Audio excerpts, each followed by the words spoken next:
A furious Los Angeles mother last week took aim at California Governor Gavin Newsom over the state's response to the wildfire emergency. In a video that's made international headlines, the Pacific Palisades resident demanded to know why the water in the hydrants were running dry. Everyone who went to school there, they lost their homes. They lost 2 homes because they were living in one and building another. Governor, please tell me, what are you going to do with the president right now? We're getting the resources to help rebuild. Why was there no water in the hydrants, Governor? That's all, literally. Is it going to be different next time? It has to be.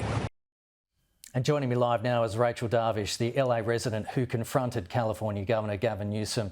Thanks so much for joining us, Rachel. I really appreciate your time. First of all, how are you and your family holding up? I understand that you had to relocate to a hotel.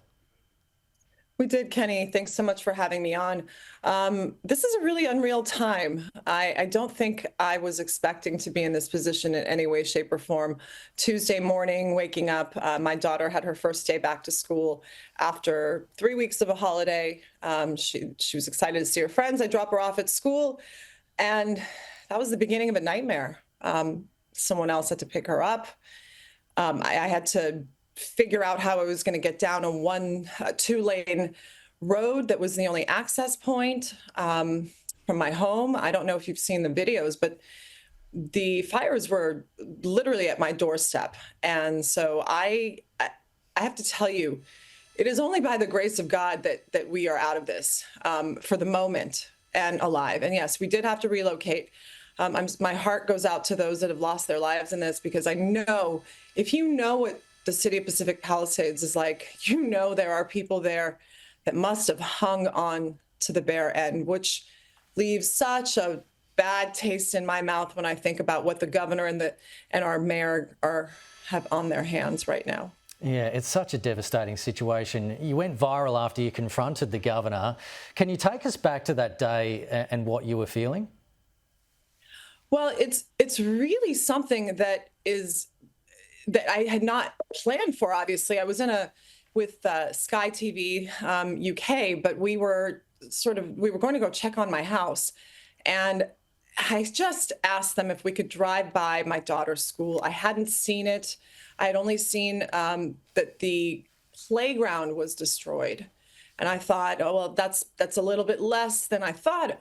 Anyway, we got there, and I was standing there looking at the destruction and the rubble, and as we left, lo and behold, there I spotted the governor. And, that's where the mom in me sort of took over, and there was nothing I could do. I had to approach him. I had to ask him why there was no water in the fire hydrants. Why was the reservoir empty? I mean, the mistakes are it goes, the list is endless. And I think incompetence is just something that none of us can miss.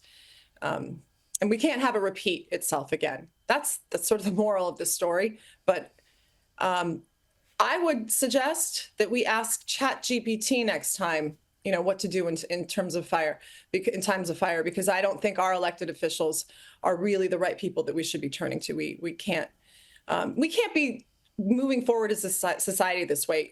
I think the whole world knows that we're going to be on stage in a few years with the Olympics, with the World Cup. And with the way our governor and our mayor have bungled this, I pray that we're able to get everything together. The winds are expected to pick up in the next couple of days. Are you confident that they're starting to sort it out now and are on top of things? I had a chance to just be there right now, and things definitely look different in the Palisades, not just visually, but in terms of the air and how you feel. But at this point, we can't predict anything. I think what we saw was there was such randomness to this, where sometimes one house is standing and another was spared, and that was just because of the way the winds were blowing during this particular storm. So, to be honest, that was something that I was concerned with last night. I was thinking, is this the end of it for us? Even though it appears that our town, which has been ravaged, that's over with for now for Pacific Palisades. The recovery, God give us luck, because when you have China building hospitals overnight, you would only hope that the United States could rebuild a community within a couple of years. I don't see that happening though here. And is there any chance of returning into the area to have a look at the damage?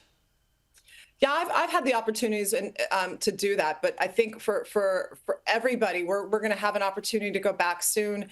And the next stage is also a scary stage. I've smelled what the house is smelling like right now. We've got food that's rotting in refrigerators, trash cans that are overflowed. This is daily life got halted a few days ago, and with the sheer enormity of it. We just have to pray that we're going to all get through this with people and better people in charge. Rachel Darvish, we really appreciate you sparing some time for us this morning, and good luck in the coming days. We are thinking of you from Australia. Thank you so much. We appreciate it. Rachel, thank you.